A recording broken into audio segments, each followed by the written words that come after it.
Bien, alors la fin du cours ici sur les polynômes du second degré, où on va apprendre comment se débrouiller quand on ne connaît qu'une des racines d'un polynôme pour trouver la deuxième et factoriser le polynôme. Donc pour ça, il suffit de connaître une propriété qui dit que si on connaît une racine évidente à un polynôme, alors on est sûr que notre polynôme, on va pouvoir le factoriser par x moins cette racine. Alors c'est relativement logique, hein.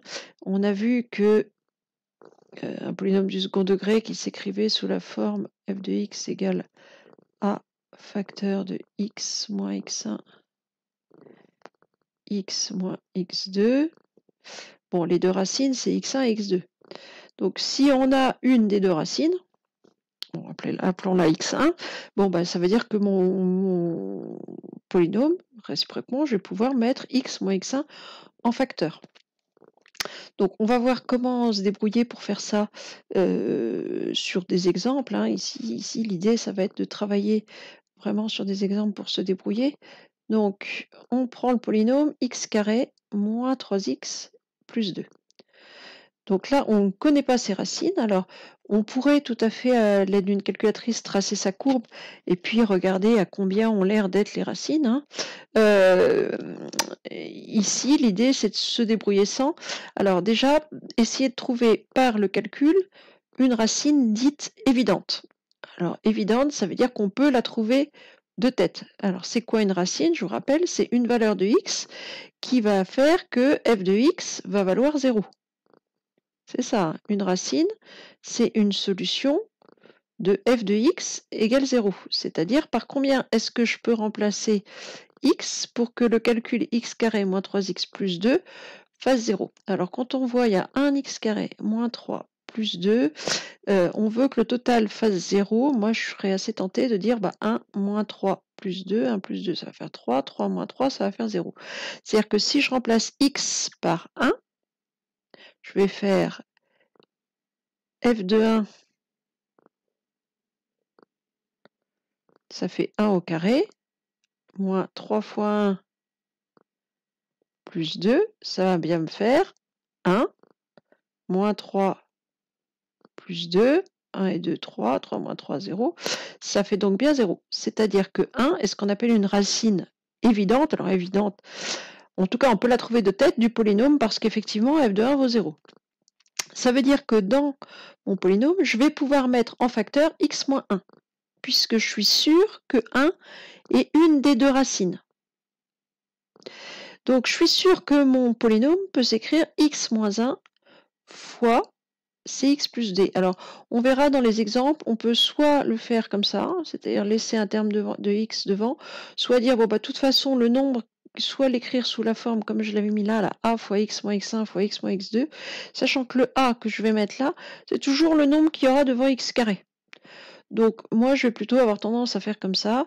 Alors ça ne marchera pas à tous les coups, enfin, ça peut un petit peu nous compliquer le calcul si toutefois on a des fractions notamment, mais on peut le faire soit comme ça, soit en mettant le a en tête. Alors on verra dans les exemples hein, comment c'est le plus simple. Donc ici en tout cas sur celui-ci, je suis sûre c'est x moins 1 fois une fonction affine, donc on va écrire ici c'est x plus d. Quand je développe ça, en utilisant la distributivité double.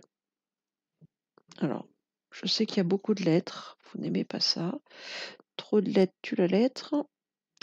N'empêche qu'on va trouver. Alors, x fois cx, ça fait cx carré. Il y a une erreur ici d'ailleurs. Plus dx.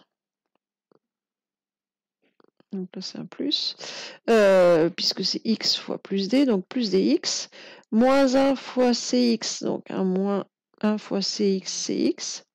Moins 1 fois plus d, du moins par du plus, ça fait du moins 1 fois d, on l'écrit d. C'est-à-dire cx carré plus devant x, je vais avoir le résultat de d moins c, et puis moins d. Et on va ce qu'on appelle identifier. Identifier, ça veut dire que je sais que ça, c'est pareil que x carré moins 3x plus 2. Ça veut dire que le C, là, le nombre devant x, carré, pardon, bah ici, j'en ai pas, mais quand il n'y en a pas, on sait que ce qui est caché derrière, c'est un 1. Donc, ça veut dire que le C, il vaut 1. Devant x, je vais avoir d moins c. Bon, bah d moins c, je sais que c'est égal à moins 3. Et enfin, le nombre tout seul, c'est moins d. Bah, je sais que moins d, c'est égal à 2. Ce qui veut dire que je vais avoir... Alors, il manque des petites étapes hein, quand même. Donc, C égale 1. Moins D égale 2. L'opposé de D égale 2, ça veut dire que D égale moins 2. On peut vérifier que D moins C, ça fait moins 2, moins 1, fait bien moins 3. Donc, mon polynôme, je sais qu'il s'écrit x moins 1 fois x, donc cx plus d, c'est-à-dire 1x, donc x, plus d, moins 2. Donc là, la première fois qu'on le fait, c'est un petit peu brutal. L'idée ici, c'est qu'on va pouvoir le faire sur des exemples. Donc ici, on va le faire tout de suite sur un deuxième exemple. On a f de x qui est égal à 2x carré plus 4x moins 6. Je veux donner la forme factorisée de ce polynôme-là. Donc l'idée, ça va être la suivante, ça va être de dire comment de trouver une racine évidente. Donc j'ai 2, 4, moins 6 pour mes coefficients. Même si on n'est pas expert en calcul, on se doute bien qu'en faisant 2 plus 4 moins 6, ça va bien me faire 0. Pour pouvoir faire 2 plus 4 moins 6, encore faut-il qu'on remplace x par 1. Donc on peut vérifier, hein, si je remplace x par 1, je vais faire le calcul 2 fois 1 au carré, plus 4 fois 1, moins 6, il va bien me faire 2 plus 4 moins 6. Et 6 moins 6, ça fait 0. Donc, je sais que mon polynôme f de x peut s'écrire sous la forme x moins 1 fois... Alors, on peut faire comme tout à l'heure, cx plus d. Alors, on va avoir deux façons de le faire. Je vais séparer mon truc. Puis vous choisirez celle que vous préférez. Donc, je vais distribuer ça. Alors, c'est un petit peu comme tout à l'heure. Ça va être un peu casse-pied. Ah non, je suis en train de faire des merveilles, moi. Donc...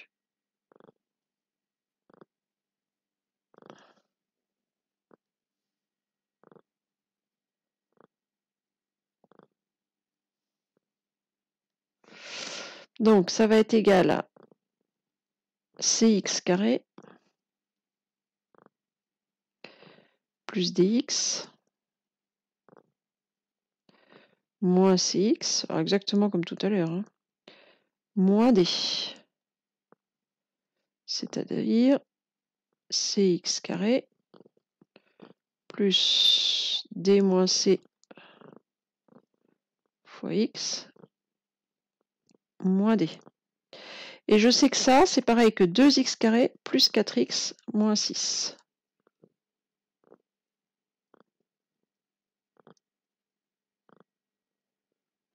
Ce qui veut dire que c, c'est le nombre 2, moins d, c'est le nombre moins 6,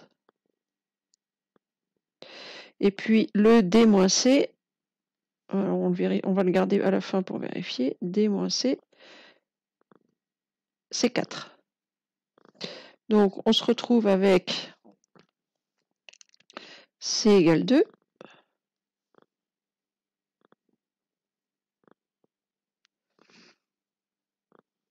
Moins d égale moins 6, donc d égale 6.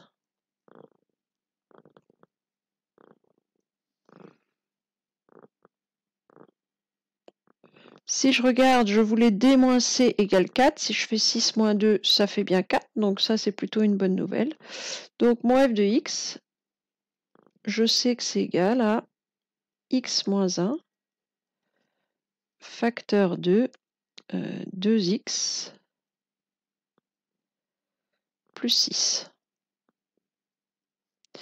Alors ça, c'est pratique. Le souci quand on fait ça, c'est qu'on n'a pas immédiatement la deuxième racine. Elle n'est pas immédiatement visible. C'est-à-dire qu'après, pour avoir la deuxième racine, il faudrait résoudre l'équation 2x plus 6 égale 0. Bon, ce qui n'est pas super difficile, hein, mais je vais vous montrer une deuxième méthode qui va permettre d'avoir la deuxième racine immédiatement. Donc on va voir sur cet exemple-là. Alors, cette deuxième méthode, elle est mieux pour avoir la deuxième racine. Ceci dit, on peut parfois se retrouver avec des fractions. Donc ici, donc j'ai toujours ma racine qui vaut 1. Et je sais aussi que de toute façon, mon coefficient A, celui que je vais mettre devant l'écriture, dans l'écriture A fois x moins x1 fois x moins x2, c'est forcément 1, 2. Pourquoi c'est forcément 1, 2 ? Eh ben, parce que quand je distribue x moins x1 fois x moins x2, le terme en x carré, il est tout seul. Donc si je veux obtenir un 2x carré, c'est parce que devant, j'ai mis un a.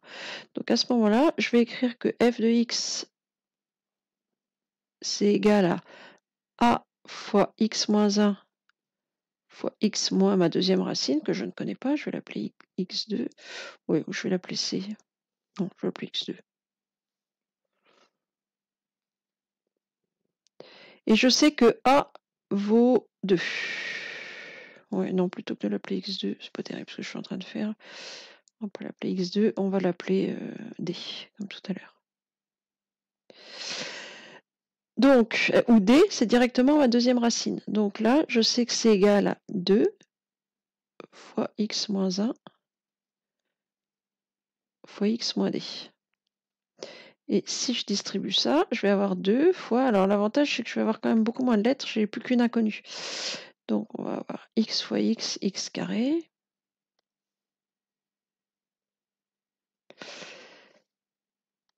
Alors, x fois moins d, ça va me faire moins dx.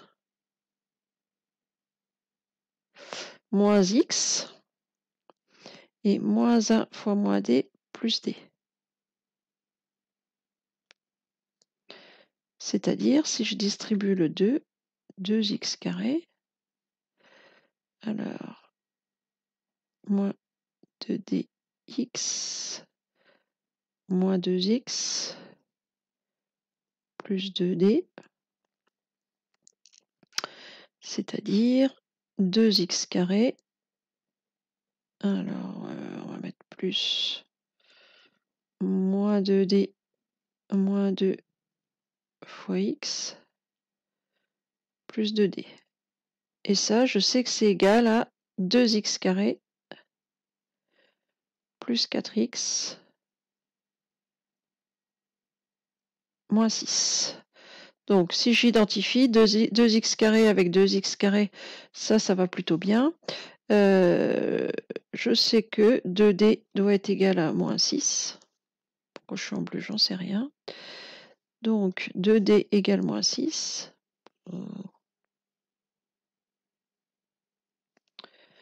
Maintenant, me voilà en jaune. 2d égale moins 6. Ce qui fait que d égale moins 6 sur 2, qui vaut moins 3. Et donc, ma deuxième racine, je l'ai comme ça. C'est moins 3. Et j'ai f de x qui est égal à 2 facteur de x moins 1 facteur de x moins d. Alors, j'ai bien mis x moins d. Donc, x moins 3, c'est-à-dire x plus 3. Alors, ça paraît peut-être un petit peu plus compliqué au départ. Le gros avantage quand même, c'est que je récupère immédiatement, là, en faisant ça, ma deuxième racine, je sais qu'elle vaut moins 3.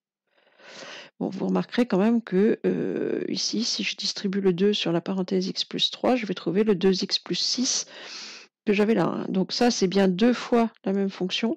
C'est 2 techniques un petit peu différentes. Une où j'ai immédiatement la deuxième racine où il y a peut-être un petit peu moins de lettres au niveau du calcul.